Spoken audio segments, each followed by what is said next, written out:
E aí pessoal, tudo bem com vocês? Tudo tranquilo? Galerinha, nossa aula de hoje vai estar legal. Vamos falar sobre o modelo atômico de Niels Bohr, certo? E aí o que a gente vai observar? Se a gente for fazer uma retrospectiva do conteúdo que a gente já viu nas aulas passadas, falamos sobre modelos atômicos, falamos sobre o modelo atômico de Dalton, de Thomson, de Rutherford e hoje vamos falar de Niels Bohr.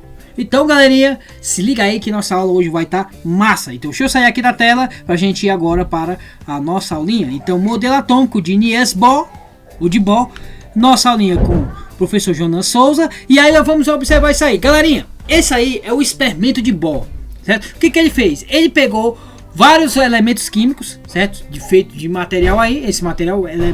E aí o que ele fez? Ele colocou um tipo de luz e ele observou que o reflexo dessa luz, passando por esses elementos, ele chamou de espectro atômico. Ele apresentava espectros de linha, que seria uma coloração em formato de linha, certo?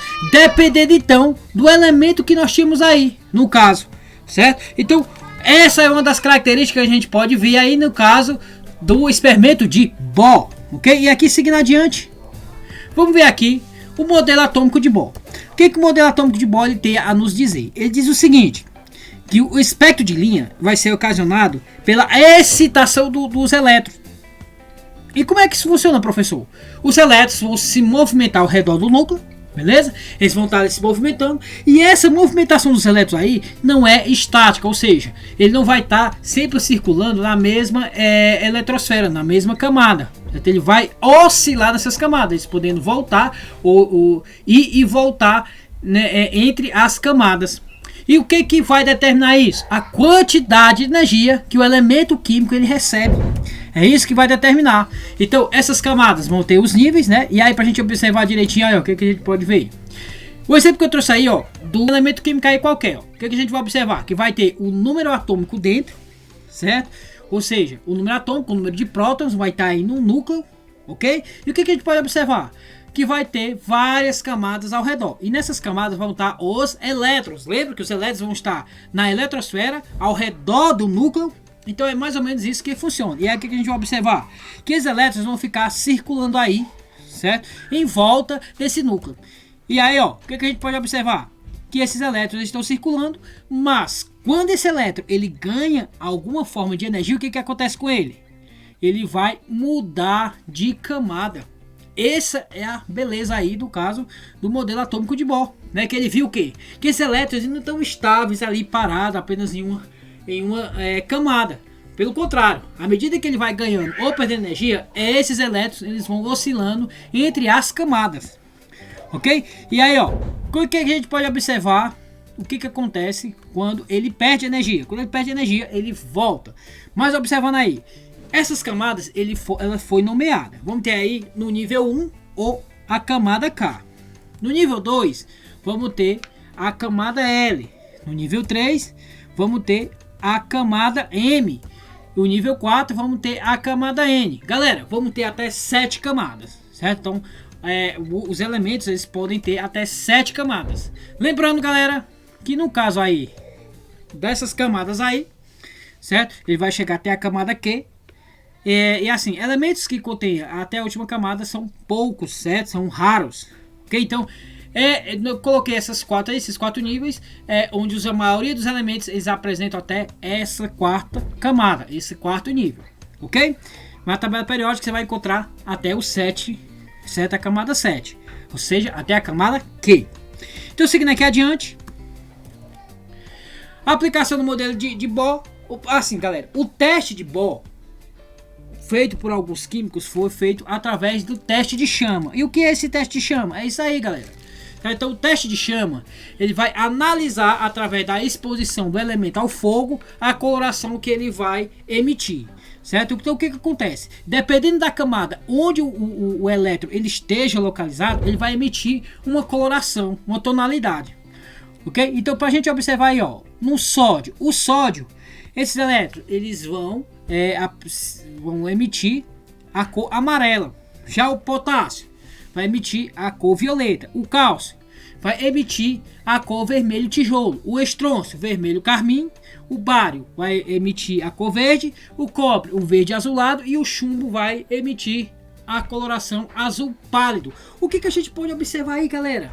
A gente pode observar que no caso da coloração, certo? Vai depender do elemento químico, certo? E onde é que ele é mais utilizado isso?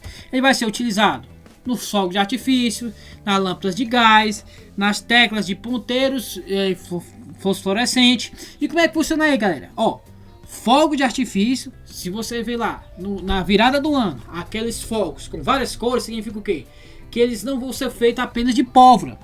Além da pólvora, eles vão ter alguns elementos químicos, como esses aqui, por exemplo, para dar a coloração dos fogos, ok? Na lâmpada de gás, vai seguir o mesmo raciocínio. Quando você está aí na sua casa, que você sai para a rua à noite, você vê aquela luz do poste, ela vai ter uma coloração amarelada. Então ela vai ter uma coloração amarelada por quê? Porque ela vai ser feita de um gás que vai conter provavelmente o sódio. Então vai ter provavelmente o sódio e vai emitir então essa coloração amarela. Ok? Então, seguindo aqui adiante, vamos ver aí a questão das teclas e ponteiros fosforescentes.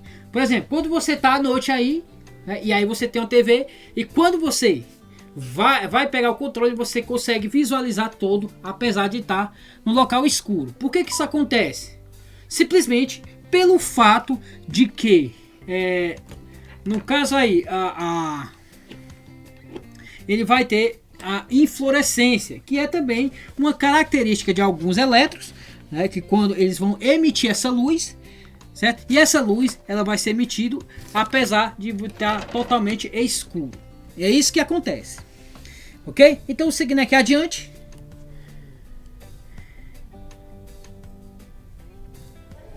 Distribuição eletrônica nas camadas. E como é que funciona então essa distribuição eletrônica, professor? Pronto, então vamos lá. Eu vou falar sobre equipamentos eletrônicos? Não. Vamos falar simplesmente de como esses elétrons eles vão estar divididos nessas camadas. É isso que nós vamos falar. Ok? Então vamos ver lá. Galerinha, eu trouxe aí um exemplo da mini tabela periódica com alguns elementos químicos. E aí, para a gente observar, a gente lembra que ele vai ser formado por famílias. Lembra? É nas colunas que nós vamos analisar aí as famílias. E aí eu peguei aí as famílias A. Não peguei a família B, peguei somente os de família A. Por exemplo, família 1A, família 2A, família 3A e assim sucessivamente. O que a gente pode observar também?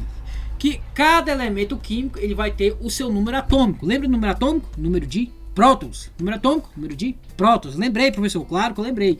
Pronto, então observe aí o que a gente pode ver. No caso aí, vou pegar o exemplo, o hidrogênio. No hidrogênio, nós vamos observar que ele vai ter o número atômico 1. E a quantidade de elétrons que ele vai ter aí vai ser também 1. Ok? Então, seguindo aí adiante,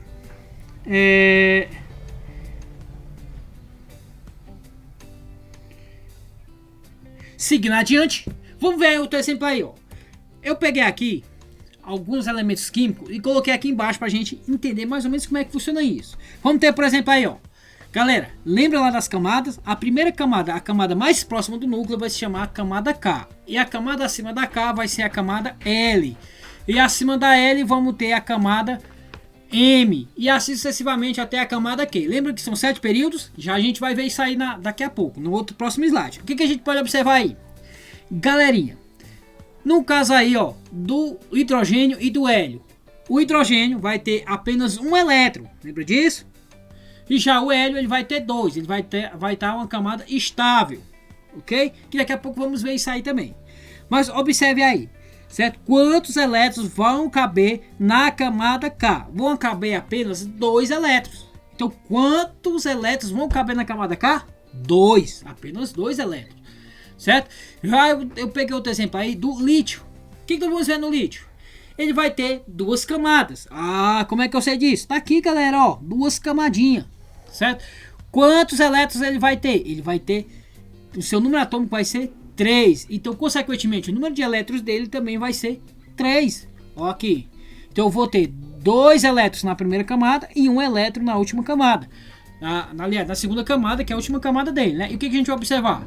Que ele vai ter 3 elétrons. Então, lembrando que a mesma quantidade de elétrons é a mesma quantidade do número atômico. Então, eu tenho um número atômico de 4. Então, significa o quê? Que ele vai ter 4 elétrons também. Ok? Então, por que isso acontece? Porque nós estamos falando de elementos estáveis. Então, se o elemento está estável, ele vai ter, no caso aí, a mesma quantidade de número atômico, de prótons, é a mesma quantidade de número de elétrons. Ok? Então, vamos seguindo aqui adiante. E vou colocar aqui para a gente dar uma analisada em elementos com camadas diferenciadas. Eu tenho aqui, por exemplo, ó, de duas camadas. O que a gente pode observar? Que no caso aqui, ó, do carbono, certo? O carbono ele vai ter na sua última camada 4 elétrons. Olha aí que legal. Então, no outro exemplo aqui, ó, que eu posso dar de 3 camadas, por exemplo, o alumínio. O alumínio ele vai ter aqui na camada K os 2 elétrons, que é a quantidade máxima de elétrons que pode ter na camada K. Lembra disso? Na camada L ele pode ter até 8 elétrons, certo? E na camada M, ele aqui no caso ele vai ter 3 elétrons. Ok? Então, o que a gente pode observar aí? Que cada camada ele vai ter uma quantidade suportável de elétrons. Então, não é a quantidade de elétrons assim totalmente exagerada, certo? Ele pode caber menos elétrons, certo? Mas ele não vai ter uma quantidade X de elétrons que pode caber em cada camada. Ok? Então, seguindo aqui adiante. Aí eu trouxe aqui uma representação, galera, da distribuição eletrônica de camadas. Aí eu dei um exemplo aí, ó, o frâncio. E aí o que a gente vai observar? Que ele vai ter o elemento químico, que vai ser o símbolo, né? Vai ser uma letra maiúscula, uma letra minúscula, no caso, ou uma letra maiúscula. Vai ter o número atômico. Número atômico, galera, aí vai estar embaixo, certo? E aí lembrando, número atômico é a mesma quantidade, é a mesma coisa que o número de prótons. Então quando eu falo número atômico, número de prótons, certo, galera? E aí, galerinha, nós vamos ter aí, ó, as camadas, ok? E aí, ó, vocês estão vendo aqui essas coisas passadas? E aí nós vamos ter números de elétrons por camadas, ok? Então o que a gente vai observar? Que na camada K eu vou ter, que vai comportar apenas 2 elétrons. Já na camada L vai comportar até 8 elétrons. Já na camada M vai comportar até 18 elétrons, certo? E na camada N vai caber até 32 elétrons. E aí, ó, na camada O, o que volta? Volta a ser 18. Na camada P, volta a ser 8. E na camada Q, ele cabe até 2 elétrons. Certo? E assim sucessivamente. Ok? Aí, ó, seguindo aqui adiante. Vamos ver aí na tabela, ó. Eu peguei aí, no caso, 2 famílias, certo? E dividi ela em períodos. Na que eu estou falando aqui, ó, do frâncio, ele vai ser essa daqui, ó. Presta atenção. Vai ser esse elemento aqui. E onde é que está esse elemento, professor? Aí vamos ver agora onde é que ele vai estar, ó. Ele vai estar no período 7. Então ele vai estar no 7º período, ok? Então lembrando lá da tabela periódica, galera, os períodos sempre eu vou analisar a linha, enquanto as famílias vou analisar a coluna. O que eu posso observar aí? Que no caso do frâncio ele vai estar no 7º período, ok? Então significa o quê? Que ele vai ter todas as 7 camadas. Então cada camada representa um período. Se só tem uma camada, ele vai estar no 1º período. Se tem 2 camadas, ele vai estar no 2º período. E assim sucessivamente, galera. Então seguindo aqui adiante, vamos lá para nossa distribuição eletrônica. Galera, além da distribuição eletrônica por camada, cada camada vai ter uma subcamada. Beleza? E aí, ó, no caso do hidrogênio e do hélio, vai ter apenas uma camada, como a gente já viu. Já no caso do lítio e do carbono, vamos ter 2 camadas. E uma observação muito interessante, que eu já tinha até falado para vocês, é o seguinte, que os átomos estão no 7º período, cujo átomo tem 7 camadas. Então a gente já sabe que ele está lá no 7º período, ele vai ter 7 camadas. Ok? E como é que faz essa distribuição, professor? Aí vamos ver lá, para a gente ter mais ou menos uma noção de como é que vai ser feito essa divisão, chamada de camada de valência ou grupos de elementos, certo? Então as famílias, galera, as famílias lá, elas vão ser representadas por essa quantidade de elétrons que vai ter nessa subcamada, ok? Vamos dar um exemplo aí, ó. A família que apresenta como um número de elétrons na última camada. Então as famílias vão estar representadas dessa forma, ok? Então na 18A, o que vai ter na última camada? 8 elétrons. Já se a gente estiver falando da família 2A, ela vai ter quantos elétrons na sua última camada? Apenas 2. Certo? Já se eu tiver aí, ó, na família 13A, aí nós vamos observar que ela vai ter 3 elétrons na sua última camada. Família 14A vai ter 4 elétrons na última camada. beleza? E aí, ó, essas subcamadas, ela vai ser dividida em S, P, D, F. E aí, ó, cada subcamada, ela também vai ter uma quantidade de elétrons permitida. No caso aí, ó, da subcamada S, ela vai caber até 2 elétrons. Já na camada P, ela vai caber até 6 elétrons. Na camada D, ele vai caber até 10 elétrons. E na camada F, até 14 elétrons. E isso é o bastante. Ok? Então, seguindo aqui adiante, aí tem o exemplo aí, ó, do cloro. E aí a representação do cloro isolado, nós temos aí 2 cloros e do cloro junto. O que é essa camada de valência? Essa camada de valência, nós vamos ver em aulas posteriores, quando a gente vai falar sobre ligações químicas, certo? E aí o que nós vamos observar aí nesse caso? No caso do cloro, eles podem compartilhar esses elétrons, ok? Então essa camada de valência, porque todo elemento químico, ele vai querer se estabilizar. E para se estabilizar, galera, só tem 2 formas. Qual é a forma? Ou ele tem, no caso lá dos elementos que tem apenas 2 camadas, ele tá a camada total, no caso do hélio. No caso do hélio, ele vai ter 2 elétrons, beleza? Mas o que acontece? Ele vai ter apenas uma camada, então a camada já chegou ao limite. Já nos demais casos, o que ele vai ter? Na última camada, 8 elétrons. Então, se ele tem 8 elétrons na sua última camada, ele vai estar estável, vai estar tranquilo, sem preocupação, beleza? Então, como é que é feita essa distribuição? Eu peguei o exemplo aí do cloro, beleza? E aí, o que a gente vai observar? Aqui no cloro, se a gente for dividir em subcamadas, porque aí vamos ter aqui a camada, ó, que a camada K cabe no máximo 2, a gente já viu. Na camada L, ele cabe 8, lembra disso? Na camada M, ele cabe 18. Mas quando eu vou distribuir aqui, ó, nesse tipo aqui, o que vamos observar?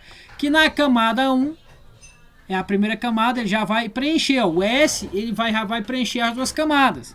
Já aqui, ó, na camada 2 ou na camada L, vai estar aqui, ó, vai ter 2 elétrons com 6 aqui, ó. Então na subcamada S vai ter 2, na subcamada P ele vai ter 6. Se eu pegar e somar esse com isso aqui, ó, vai dar os 8. Então aqui eu já tenho a camada L, ok? E vamos para a camada 3, ou a camada M. E aí o que nós vamos observar na camada M? A camada M, galera, ele vai até 18. Então o que a gente pode observar? Que no caso aqui, ó, é a camada P, ele vai até 6, aqui tem 5. Então se eu somar esse daqui, ó, ok? Então significa o quê?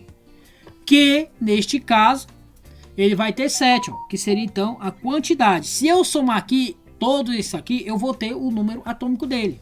Então para mim saber o número atômico do cloro, que está aqui, ó, 17, eu faço essa somatória aqui. Será que dá 17? 8 mais 2, 10, mais 7 dá igual a 17. Então aqui está totalmente distribuído os elétrons aí, ok? A partir do número atômico.